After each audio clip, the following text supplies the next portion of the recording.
coaching, often it's just about the X's and O's, isn't it? How to execute a skill. But today we're going a bit deeper. We're looking at purposeful coaching, specifically for girls, and we're using this framework called the 4C's. It's really not just about winning, it's about creating an environment, one that, builds confidence, helps shape identity, and fosters resilience that they carry way beyond the sport. Yeah, that holistic angle is so crucial.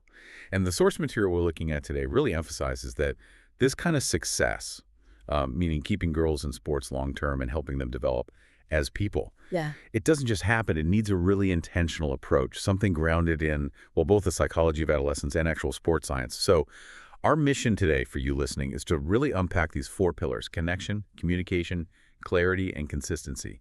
And we want to pull out not just the big ideas, but the actual strategies you can use, like tomorrow, whether you're coaching little kids or, high school teams. Okay, let's dive in then. Pillar number 1, which the sources basically call the bedrock of it all: connection. Connection is absolutely where it starts. It's not some nice to have. It's essential, like non-negotiable. The research is pretty clear on this. Feeling like you belong. That's one of the biggest drivers for motivation for girls in sports, and it's critical for keeping them involved long-term. If they don't feel that connection to the coach, to the team, honestly, they often just drift away. Talent doesn't matter at that point. Right. So if belonging is the goal, how does a coach actually build that connection? Intentionally. Our sources offer this great little micro strategy. They call it name, connect, coach. Yeah. Simple, but sounds effective. It's incredibly effective. Yeah. Because it shifts the focus onto the person, not just what they did. Step 1, name them. Simple, right? Just use their name when you give feedback. It personalizes everything instantly, shows respect. It basically says, hey, I see you, not just number 12. And the second step, connect to their effort. This feels like where the mindset shift really happens. Like instead of great shot, which is just the outcome. Exactly. You say something like, Sarah, I saw how you really focused on that footwork we practiced before taking that shot. That effort made the play happen. You're highlighting the behavior, the thing they can actually control. That's key for building that growth mindset. Okay, so you name them, connect to the controllable effort. And then step 3, coach them forward. Give them one clear, simple thing to work on next, just one actionable cue. It gives them direction, sure, but more than that, it shows you believe they can improve. It shows you see their potential. The impact of that feels really profound. If girls feel like they're just their performance stats, they can become really fragile, right?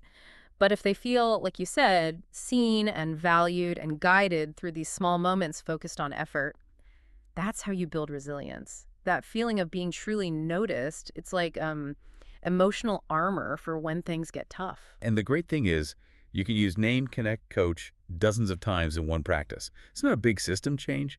It's just about being really mindful, really intentional in how you give that feedback. And that focus on how you deliver feedback, well, that flows perfectly into the second pillar, communication. This is way more than just instructions, isn't it? We know girls, especially, are very attuned to tone, body language, all those nonverbal signals. They're relational learners. They really are. They're reading the whole environment. Communication is this absolute lifeline. Yeah. And it's not just what the coach says directly to an athlete. It's also what they see the coach saying to everyone else. They're constantly observing, how does coach handle a bad call? How do they talk to the player who's having a rough day? How do they interact with parents? That behavior, that communication style, it sets the whole tone. It's the blueprint for respect and care in that team culture. And if that communication gets fractured, across all those different relationships, that creates a huge burden for the athlete, doesn't it? They end up carrying that stress, which is why the sources really break down these 4 channels of coaching communication. Yeah, exactly. First channel, the most obvious one, coach to athlete.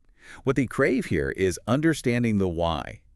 Just telling them what they did wrong feels like criticism.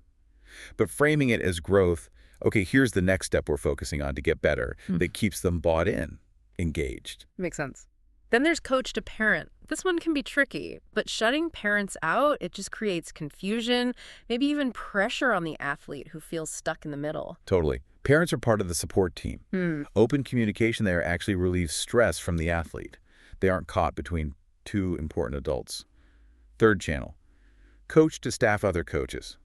This is critical for consistency. If the head coach preaches hard work, but an assistant lets things slide, The players see that instantly, that inconsistency. They often take it personally, like they can't figure out what's expected. Everyone needs to be on the same page, reinforcing the same things. Okay, coach to athlete, parent, staff. What's the fourth? The fourth is coach to care team. Think athletic trainers, maybe team psychologists, strength coaches, nutritionists. If the coach isn't talking to them, the athlete gets conflicting advice. Imagine the coach saying, push through it. Well, the trainer is saying, you need to rest that ankle. Hmm.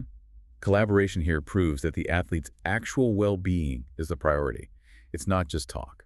So those are the relationship channels, but you mentioned layers too, right? Even within that coach-athlete channel. Yeah, within that direct communication, there are sort of 4 layers to manage. Layer 1 is instructional, just the facts, technical, tactical stuff. And the key here, be specific, not just focus, but keep your shoulders square, eyes up on the target. Specificity cuts down confusion. Okay, instructional. What's next? Layer 2, emotional. Say it, the delivery. Neuroscience tells us harsh, angry delivery. It literally flips a switch in the brain. Threat mode. Learning just shuts down. Especially for girls, correction needs that balance. You almost need to consciously reward the effort before you correct the mistake. Find something positive first. Wow. Reward effort before correcting. That takes real discipline from the coach. Pausing that initial reaction. It absolutely does. It's a fundamental shift. Then layer 3 is relational. This is showing you care about them, the person, not just the player. Do you know about their big test? Did you remember it was their birthday?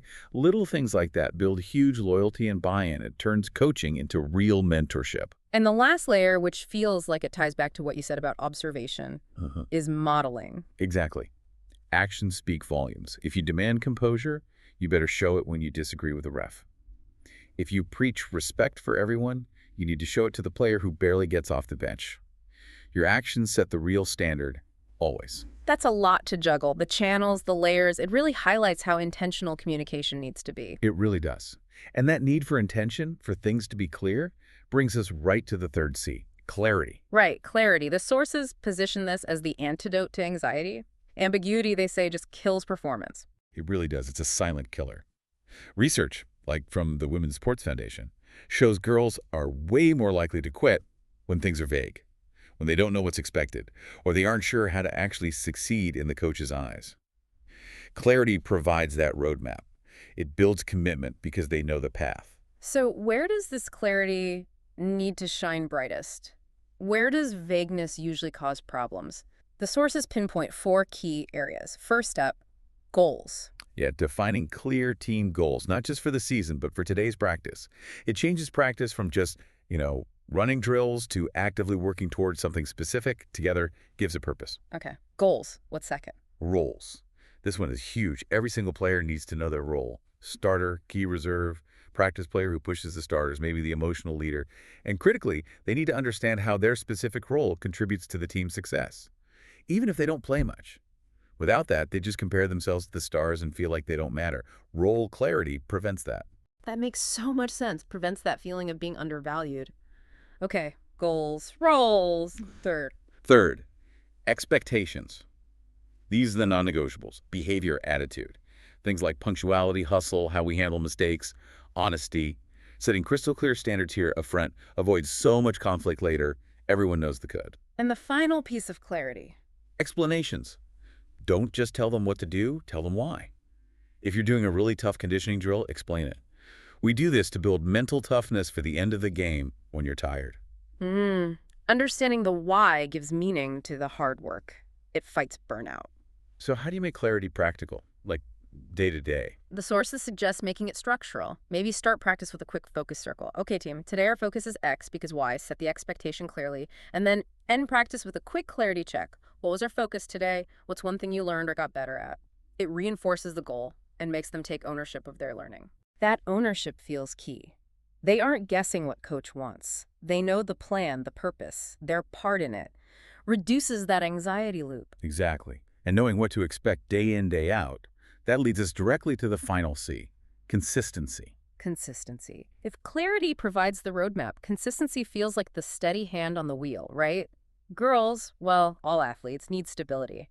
If a coach is warm and encouraging one day, then volatile and critical the next, that just shatters trust. Completely. Consistency isn't about being emotionless or robotic. It's about being reliable in your approach, your values, your reactions. And the science backs this up too. Predictability actually lowers cognitive load for athletes. If they know how you're generally going to respond, they can focus their mental energy on playing and learning, not on walking on eggshells or trying to figure out your mood. That's probably one of the hardest parts of coaching, though. Maintaining that consistency when you, the coach, are stressed or having a bad day. How do you manage that? It's definitely a challenge. The key idea from the sources is to separate your personal feelings from the standards you uphold. Even if you're feeling frustrated or stressed, you default to the agreed-upon team standards for communication and behavior. You anchor yourself to those. Your commitment has to be to showing up consistently for them. Regardless of the score, a tough email, or whatever else is going on in your life, you need to be their anchor. Being the anchor, that's a powerful image. It really is. Because trust is built on reliability. When leadership is consistent, the whole team culture becomes more stable and predictable. Kids know the boundaries, they know the standards, and that steadiness, that's what creates the psychological safety they need to take risks, make mistakes, and bounce back without fearing some kind of unpredictable explosion. Consistency provides that safety net. Wow. This has been quite a journey through these 4C's: connection, communication, clarity, and consistency.